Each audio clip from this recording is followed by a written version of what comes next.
Political beliefs have always been a source of family drama, like how Trump's election in 2016 supposedly caused some divorces.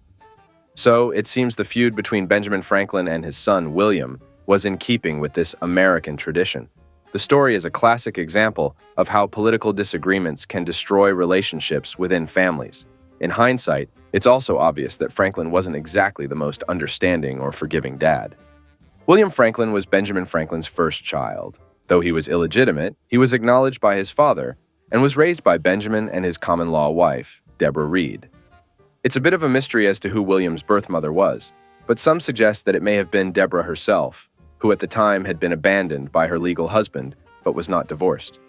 So, though William called her mom growing up, some historians think that his birth story was kept secret to protect his dad's reputation and his parents' relationship. William played a pretty special role in his dad's life. He was his secretary, travel buddy, and go-to person for heart-to-heart conversations. He even helped his dad put together his famous Poor Richard's Almanac. The founding father also roped William into his science experiments. I mean, his dad had him standing out in a cow pasture with a kite and key during a lightning storm, while old Ben was safely hanging out in a shepherd's shed. So, I think calling them science partners might be a stretch. But even though Ben Franklin is famous, not many people these days know about his son William and how he supported his dad. That's probably because Ben decided not to include much about his son in the final version of his autobiography. The original draft was written as a letter to his son, talking about the strong bond they once had. But the project was shelved for 12 years, and by the time Ben resumed working on it, their relationship had changed for the worse. Ben ended up seeing his son as more of a foe than a friend. It all began when the colonies got fed up with British rule.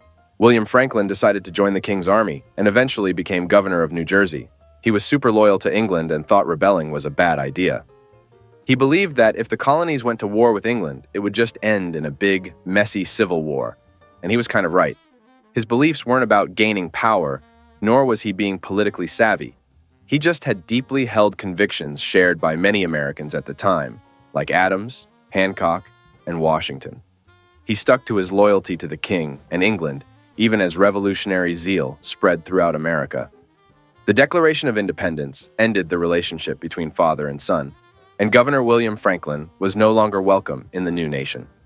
His father became a key figure in the fight for independence, and at his father's request, William was arrested and thrown in jail.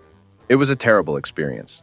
They took him from his home in New Jersey to Connecticut, where he was stuck in a dirty cell with no basic necessities like paper, clean clothes, or a proper toilet. Benjamin Franklin even stopped William's son from contacting his imprisoned father, instead persuading his grandson to go on a trip to France, which the child eagerly accepted. During the 3 years William was locked up, he lost his hair, teeth, health, and his wife, who sadly passed away. As she was on her deathbed, George Washington reached out to Congress, asking for her to have one last meeting with William. But Ben Franklin didn't share his thoughts on the matter, so the request was denied. In 1778, William was released in a prisoner exchange and traveled to British-occupied New York City. Once there, he became the leader of the American loyalists in and around the city. He began to secure aid for the British Army and American loyalists and created an unofficial spy network of civilian loyalists. His efforts, however, did not stop the British defeat at Yorktown in October 1781. Franklin eventually headed to London, believing that Great Britain could still win the war. He continued to garner support for the cause until Britain's eventual surrender with the Treaty of Paris, brokered by his father. After the Revolutionary War ended, William found out that his dad, who was in Paris, was willing to hear from him after 10 years of radio silence. William wrote to him, apologizing for his part in the breakdown of their relationship, but stood firm in his convictions. He cited the Civil War and his and others' treatment as prisoners of war as reasons for his beliefs. 3 weeks later, William received a letter from his father that solidified Ben Franklin's image as a petty old man.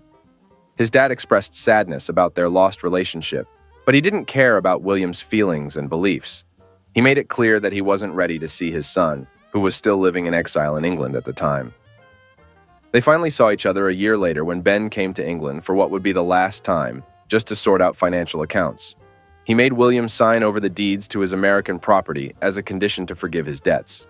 William soon figured out that the elder Franklin was essentially making him pay for things like clothes and pocket money from when he was a kid. Like I said, petty. But in what could be regarded as an olive branch, Benjamin suggested another way for his son to repay his debt, by giving up land in New York and New Jersey to William's son, Temple. Temple had worked as Benjamin's secretary during the war, and they had grown close. This idea seemed to strike a chord with William, as he agreed and handed over the New York part of the land. The rest of the trip, Ben spent visiting old friends, and then he boarded a ship back to the States without even saying goodbye to his son. They would never see each other again in this lifetime. After he passed away, Benjamin didn't leave much money to William in his will. He only gave him several worthless tracts of land in Nova Scotia and willed some property that was already in William's possession. Benjamin's excuse was that if Britain had won the war, he wouldn't have had any money to leave to his son anyway. William Franklin remained in London for the rest of his life and died there in 1813. He was buried in St. Pancras Old Church, but the grave has since been lost.